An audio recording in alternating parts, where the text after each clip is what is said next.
As the moon shimmers on a calm sea, a woman rigid with fear heaves herself out of bed and crosses the room in dreaded anticipation. The elongated shadow of the vampire swiftly climbs the stairs, and the girl spins in terror. The shadow's claw-like hand reaches for the door as the girl backs up to the bed. Nosferatu's shadow slithers up the woman's white body as she convulses, clutching at her heart. This scene is probably one of the most famous ever created in silent horror or German cinema, and nearly 100 years after its production, Nosferatu still has the ability to creep the bejesus out of an audience. Welcome to Vintage Soup. My name is Carrie, and happy Halloween! Today we're here to look at the history behind the horror classic Nosferatu, made in 1922 and directed by F.W. Murnau. Director F.W. Murnau is considered one of the early great innovators of cinema. He was quick to rise to prominence in Germany, and within a few short years Hollywood beckoned him. For decades, Murnau's great masterpiece was considered to be Sunrise, made in 1927. At the first Academy Awards, while Wings won for Best Production, Sunrise won the Academy Award for Best Unique and Artistic Picture.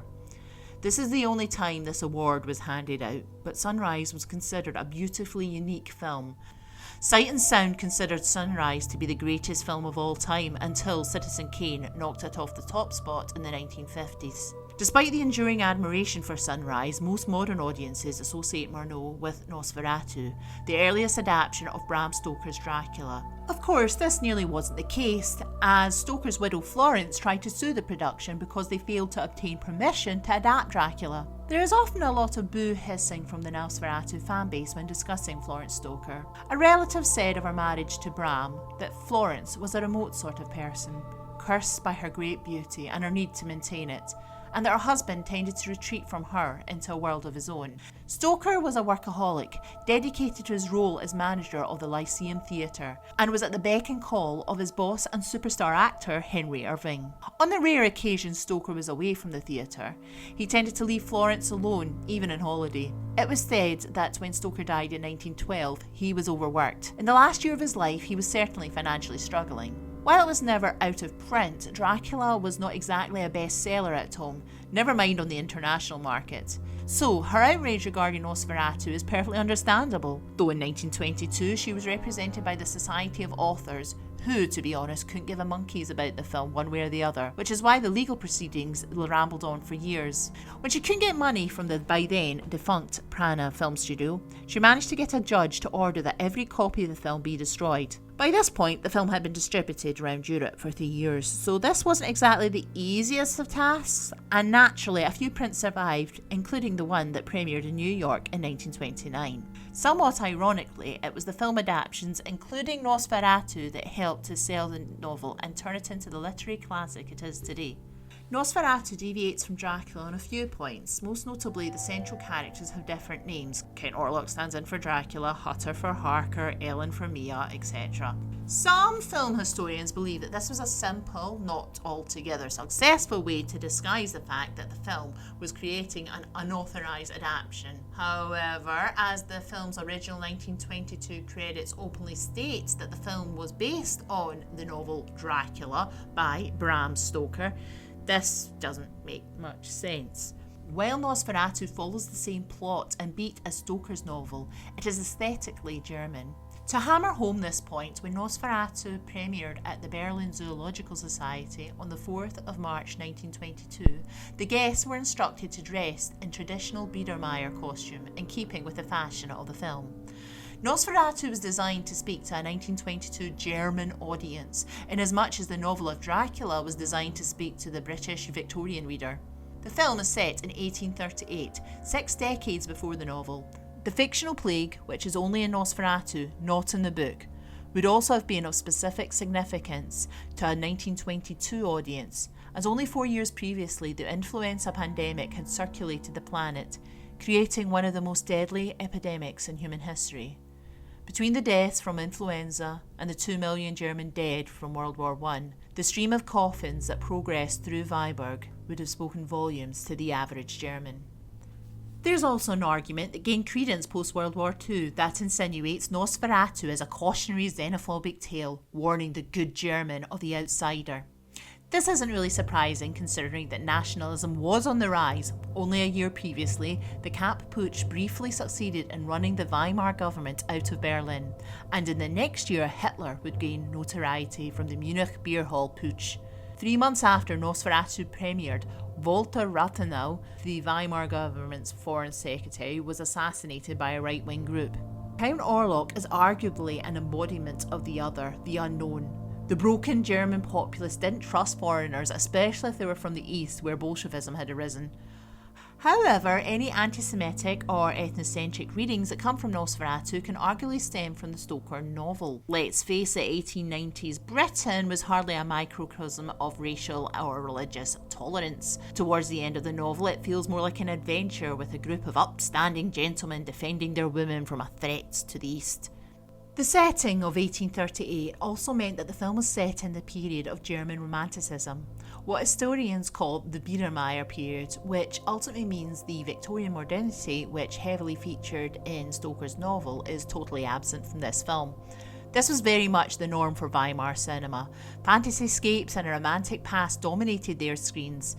Murnau had studied art history and German Romantic literature, and these studies would influence his filmmaking. Nosferatu, despite being identified as an expressionist film, relies heavily upon images of the German Romantic period, rather than what we typically consider expressionist. There are definitely expressionist elements in the film, but these are considered part of an existing scene and were achieved without feeling expedient.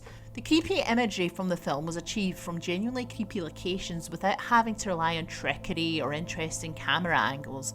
In fact, Murnau said of these interesting camera angles, or Dutch angles, when you see the film as a whole with all these so-called interesting camera angles, you realise they damage the action. They only lower instead of intensifying the dramatic interest of the story because they are merely interesting without having any dramatic value.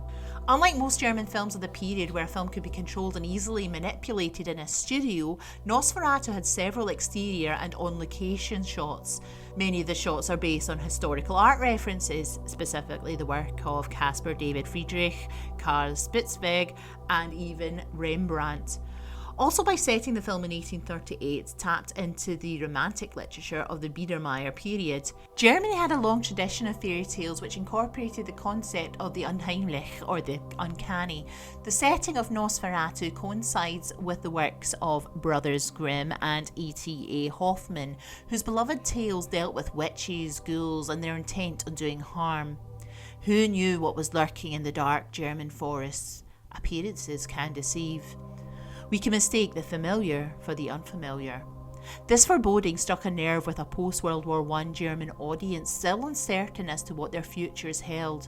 By combining the Gothic novel, Romanticism and expressionist effects, Murnau and other filmmakers had recognised and managed to express the existential dreads that the populace faced. So why Dracula? What was it about this particular story set amongst the English middle classes that features a monster usually depicted as a suave, seductive lounge lizard rather than the demonic walking corpse we have with Count Orlok? Nosferatu was unique as it was a product not just of business, art, or even the broken Weimar society, but of the German subculture of occultism. In 2015, at Standorf, F.W. Murnau's grave was disturbed and his skull removed. No arrests were ever made, but wax residue was discovered, leading the police to believe that some ceremonial activity had occurred. This was the latest in the long line of occult history linked to this film. It has never been proven that Murnau himself was a member of any mystic societies, but apparently he was fascinated with the preternatural.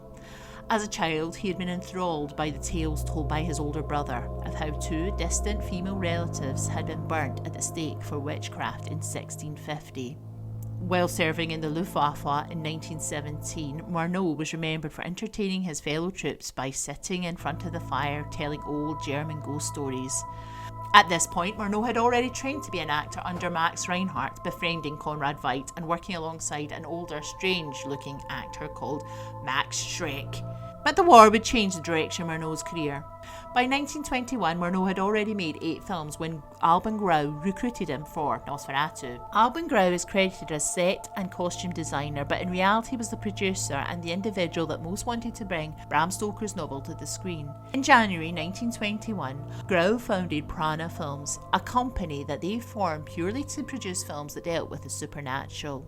With its logo that evoked the yin-yang symbol. The word prana derived from a pre-war spiritual magazine and the Sanskrit word meaning life force. As it turned out, Nosferatu was the only production for the company. This was due to a combination of Mrs. Stoker's machinations, the awful German economy, and bad business practices. Grau spent more money on publicity than the film, and it still wasn't a commercial success. A few years older than Murnau, Grau was a high-ranking member of a couple of German occultist groups. After World War I, the interest in mysticism had risen dramatically. The sudden, instant deaths of millions of young men was unfathomable to the mourning masses. So as well as praying and turning to religion, many people wanted to believe there was a way to communicate directly to their loved ones. Even in the trenches with men surrounded by their dead comrades, stories of ghosts and apparitions were common. According to an interview, Grau, while stationed in Serbia, was told of the undead, or the Nosferatu, by an old peasant man. After the war, Grau was an associate of Heinrich Schenker, a German book collector, antiquarian and influential occultist. But by 1920 he had formed his own religion, Panosophianism, which combined Rosicrucianism, Freemasonry and Theosophy. During the pre-production of Nosferatu, Grau was appointed Master of the Chair of the Grand Panosophical Lodge of the Orient. Not long afterwards, Schenker was asked to join forces with Ordo Templi Orientis, the largest occult group in the world, and this led the German group to engaging with Aleister Crowley. In fact, while Nosferatu was being edited, Crowley visited with the German lodge, and Grau was apparently engaged to shoot a documentary to mark the occasion. However, Crowley, being Crowley, tried to overthrow Schenker, and as a result, the old Grand Master attempted to have the Englishmen deported. Ultimately, Grau and many of the other members of the group felt their leader had committed a serious breach of occult etiquette, despite their own reservations towards Crowley, and the lodge was disbanded. Much of the group then reunited to form the Brotherhood of Saturn, and Grau was initially offered the role of master, but he declined. The drama surrounding his mystic social circle didn't affect Grau too much, as he devoted himself to Nosferatu. Evidence of Grau's mysticism is seen throughout the film. The documents that Knock gives to Orlok via Hutter is covered in arcane symbols and occult signs. As well as designing sets and props, Grau designed the concept art, many of which acted as storyboards and were used in the film. He designed the publicity, the look of Orlok, and other visual motifs. He had initiated the story and engaged the services of both the director, Murnau, and screenwriter, the latter of which was also an occultist, Henrik Galeen. Galeen's script alone is considered a piece of art, as it reads like an expressionist poem rather than a script, full of incomplete sentences and staccato rhythm. I also feel that Ellen's sacrifice towards the end, which is unique to this film, echoes the subversive and relevant role women played in the spiritualist movement. Many of these spiritualists were supporters of feminism.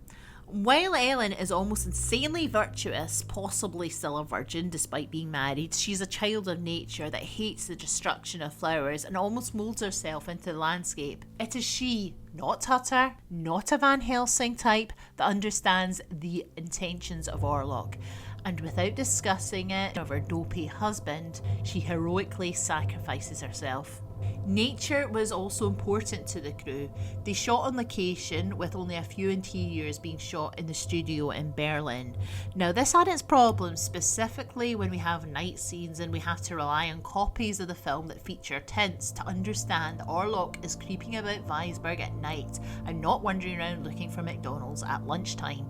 Most films were shot indoors.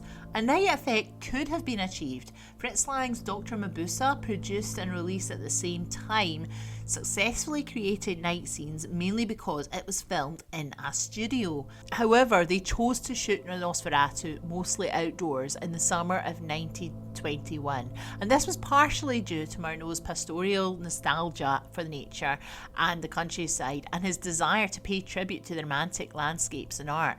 He also wanted to demonstrate the beauty and mystery of nature through animals. Murnau hired a hyena from a zoo in an eerie, dreamlike sequence that shows the majesty of nocturnal nature, which hints at the predatory theme that is the undercurrent of the film. The growing popularity of the Romantic artists such as Caspar David Friedrich tapped into the mystical. Nature was not a mere backdrop, but it took centre stage. The crew sought spirituality through the contemplation of nature. Mountains, trees, and the beach all now had a significant spiritual meaning, and this is why the occultist crew from Nosferatu were inspired by such art. There's a duality that runs through Nosferatu, like the yin-yang logo of Prana films. The first half of the film emphasises the Romanticism, the pastoral beauty of nature. Yet, as the film moves on, we are confronted with the artifice of expressionism. There's a romantic openness with Hutter and Ellen. They are engulfed with light, landscape, nature. Hutter, in particular, has plenty of exterior shots, and he is at one with the landscape. Orlok is the antithesis of this. In his exterior shots, he doesn't blend in. He is mostly filmed within the artifice of the studio, framed with expressionist shadows and claustrophobic sets. Even when he's not indoors, he is surrounded by buildings or strange angles. We cannot escape from him. His darkness, or rather his shadow, overtakes the film. The ethereal, romantic beauty of nature might be preternatural in Nosferatu. It loses the battle to expressionist darkness, which leads us into a nightmare. Yet both sides are unsettling to us. They are uncanny and alien. Now, I believe this uneasy duality is why Nosferatu can still work with an audience today. The creep factor of Nosferatu, along with other silent films, has increased. Now, I'm not saying Nosferatu is actually scary, but in my opinion it is eerie, it is alien. The film never puts us at ease. There is something celestial and unfamiliar about Weisberg. It's something dark and dangerous about Orlok. Then there is the nature of silent cinema, the histrionic gestures, the odd movements due to frame rates, the fluctuating use of light and shadow, the fact that everyone involved died decades ago. They are now just light and shadow. They are the ghosts in the machine. This film seems so far removed and remote from us, and over time, the unease can only increase. Thank you for watching this video. I really appreciate it. If you liked what you saw, please press the like button below somewhere, or even better, press subscribe. In the meantime, have a fabulous Halloween, no matter where you are. Cheerio!